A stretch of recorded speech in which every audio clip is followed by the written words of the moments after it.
Assalamualaikum warahmatullahi wabarakatuh.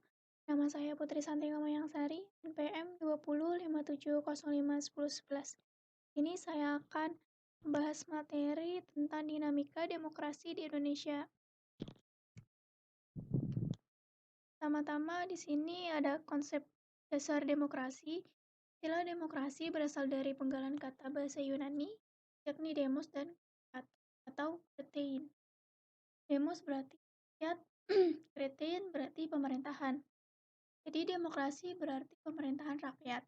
Salah satu pendapat terkenal dikemukakan oleh Abraham Lincoln di tahun 1863 yang mengatakan demokrasi adalah pemerintahan dari rakyat, oleh rakyat, dan untuk rakyat.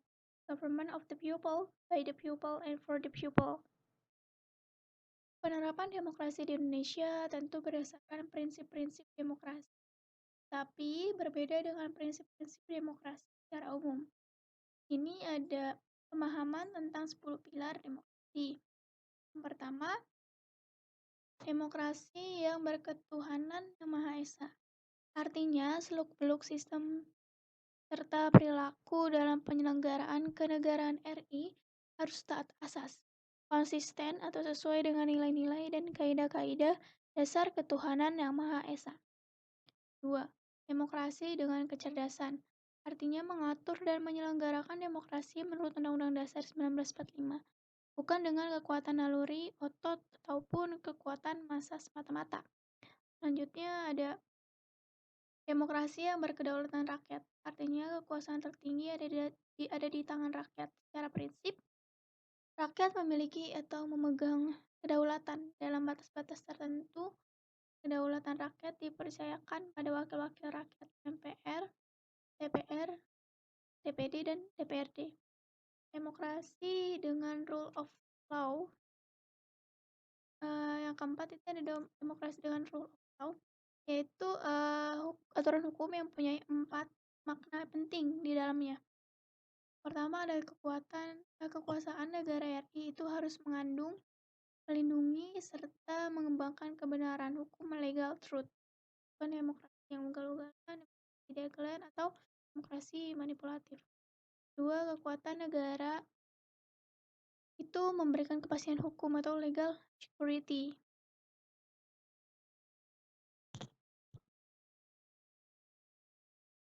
Dan yang ketiga ada kekuasaan negara itu memberikan keadilan hukum atau legal justice. Bukan demokrasi yang terbatas pada keadilan formal atau pura-pura. Selanjutnya yang keempat ada kekuasaan negara itu mengembangkan manfaat atau kepentingan hukum legal interest seperti kedamaian dan pembangunan. Bukan demokrasi yang justru mempopulerkan dan hujatan, perpecahan, permusuhan, atau kerusakan. Selanjutnya ada yang kelima, demokrasi dengan pembagian kekuasaan negara.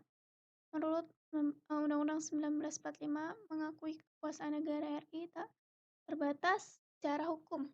Demokrasi dikuatkan dengan pemisahan kekuasaan negara dan diserahkan kepada badan-badan negara yang bertanggung jawab.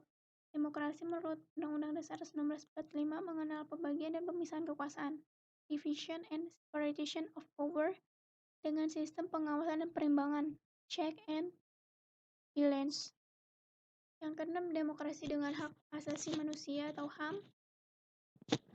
Demokrasi menurut Undang-Undang Dasar 1945 mengakui HAM yang tujuannya bukan saja menghormati hak asasi, melainkan untuk meningkatkan martabat dan derajat manusia seutuhnya.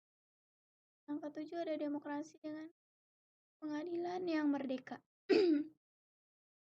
Artinya demokrasi menurut Undang-Undang Dasar 1945 menghendaki pemberlakuan sistem pengadilan yang merdeka atau independen, memberikan peluang seluas-luasnya pada semua pihak yang berkepentingan untuk mencari dan menemukan hukum yang seadil-adilnya di muka pengadilan, dan mereka itu penggugat dengan pengacaranya, penuntut umum, dan terdakwa dengan pengacaranya mempunyai hak yang sama untuk mengajukan considerance atau pertimbangan, dalil-dalil, fakta-fakta, saksi, alat pembuktian, dan petitumnya. Yang kedelapan ada demokrasi dengan otonomi daerah.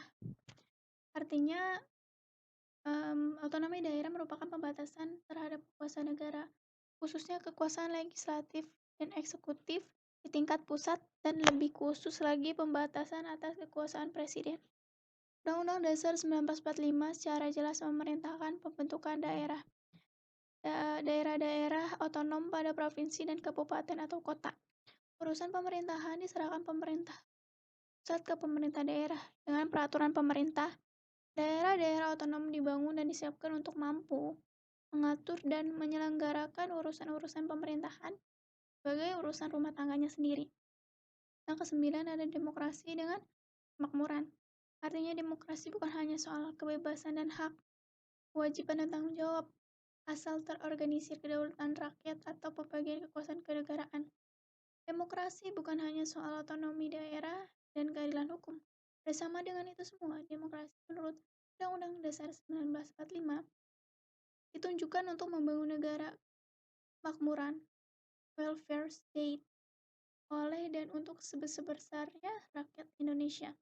Yang terakhir ada yang ke-10, demokrasi yang berkeadilan sosial. Artinya demokrasi menurut Undang-Undang Dasar 1945 menggariskan keadilan sosial di antara berbagai kelompok, golongan, dan lapisan masyarakat.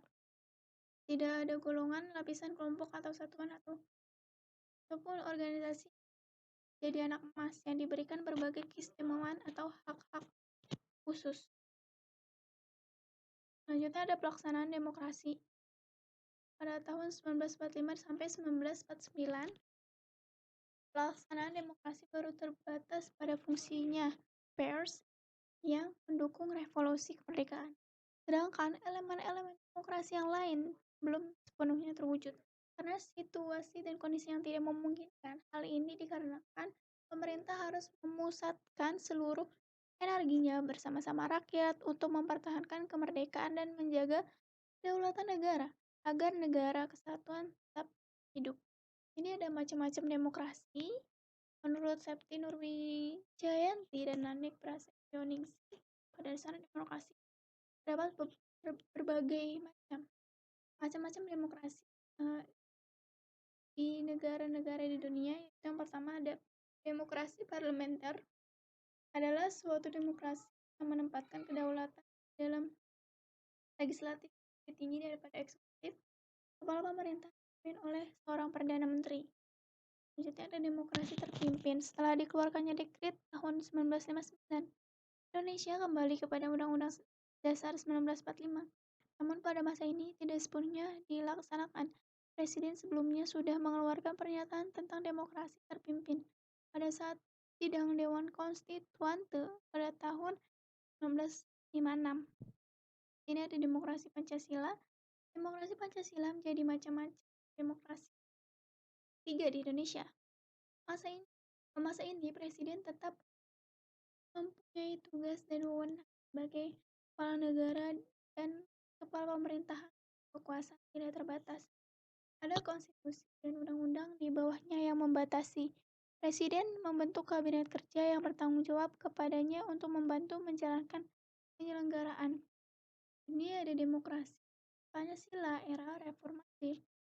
Dari berbagai jenis demokrasi yang diterapkan di Indonesia, demokrasi Indonesia tetap berpegang teguh pada Pancasila sebagai ideologi negara. Sebagai bukti bahwa demokrasi di Indonesia masih kokoh. Sistem demokrasi ini juga diterapkan dalam kehidupan sehari-hari. Fungsi demokrasi. Yang pertama, politik yang memberikan kekuatan untuk memilih pemimpin rakyat dan pemerintahan secara bebas, secara adil, serta adil dalam pemilihan umum. Memberikan kebebasan bagi individu sebagai warga negara untuk dapat aktif berpartisipasi di dalam politik dan sebagai warga. Memberikan perlindungan kepada hak asasi pada warga negara. Menghasilkan sebuah aturan yang berlaku kepada semua warga negara tanpa pandang bulu. Selanjutnya, pelaksanaan demokrasi di Indonesia pada periode 1949 sampai 1959. Periode kedua pemerintahan negara Indonesia merdeka berlangsung pada rentang waktu antara tahun 1949 sampai 1959. Pada periode ini terjadi dua kali pergantian Undang-Undang Dasar. Pertama, pergantian Undang-Undang Dasar 1945 yang digantikan dengan Konstitusi RIS pada rentang waktu 27 Desember 1949 sampai dengan 17 Agustus 1950. Dalam rentang waktu ini, bentuk negara kita berubah dari kesatuan menjadi serikat. Begitu pula sistem pemerintahan berubah menjadi dari presidensial menjadi kuasi parlementer. Kedua, pergantian konstitusi RIS dengan Undang-Undang Dasar sementara 1950 pada rentang waktu 17 Agustus 1950 sampai dengan 5 Juli 1959. Periode pemerintahan ini bentuk negaranya kembali berubah menjadi negara kesatuan dan sistem pemerintahan menganut sistem parlementer. Dengan demikian, dapat disimpulkan bahwa pada periode 1949 sampai dengan 1959 negara kita menganut demokrasi parlementer.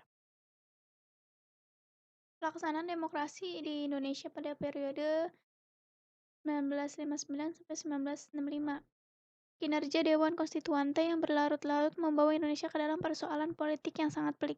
Negara dilingkupi oleh kondisi yang serba tidak pasti karena landasan konstitusional tidak mempunyai kekuatan hukum yang tetap karena hanya bersifat sementara.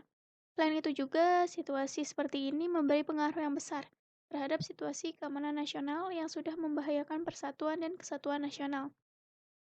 Selanjutnya pada periode 1965 sampai 1998, visi utama pemerintahan pada Orde Baru adalah melaksanakan Pancasila dan Undang-Undang Dasar NRI tahun 1945 secara murni dan konsekuen sebagai kritik terhadap Orde Lama yang dianggap telah menyimpang dari Pancasila. Era baru dalam pemerintahan yang kemudian dikenal sebagai Orde Baru dimulai setelah melalui masa transisi yang singkat, yaitu antara tahun 1966 sampai 1968, ketika Jenderal Soeharto dipilih menjadi Presiden Republik Indonesia. Era dengan konsep demokrasi Pancasila yang memberikan secercah harapan bagi rakyat Indonesia, terutama yang berkaitan dengan perubahan-perubahan politik. Dari yang bersifat otoriter pada masa demokrasi terpimpin di bawah Presiden Soekarno menjadi lebih demokratis. Ini ada periode 1998 sampai sekarang. Demokrasi yang diterapkan pada era reformasi ini adalah demokrasi Pancasila. Tahun kemudian pada tanggal 7 Juni 1999 dilaksanakan pemilihan umum yang demokratis. Pertama, pemilu yang dilaksanakan jauh lebih demokratis dari yang sebelumnya. Sistem pemilu yang terus berkembang memberikan jalan bagi rakyat untuk menggunakan hak politiknya dalam pemilu. Bahkan puncaknya pada tahun 2004, rakyat bisa langsung memilih wakilnya di lembaga legislatif dan presiden atau wakil presiden pun dipilih langsung. Sekian dari saya, kurang lebihnya mohon maaf. Wassalamualaikum warahmatullahi wabarakatuh.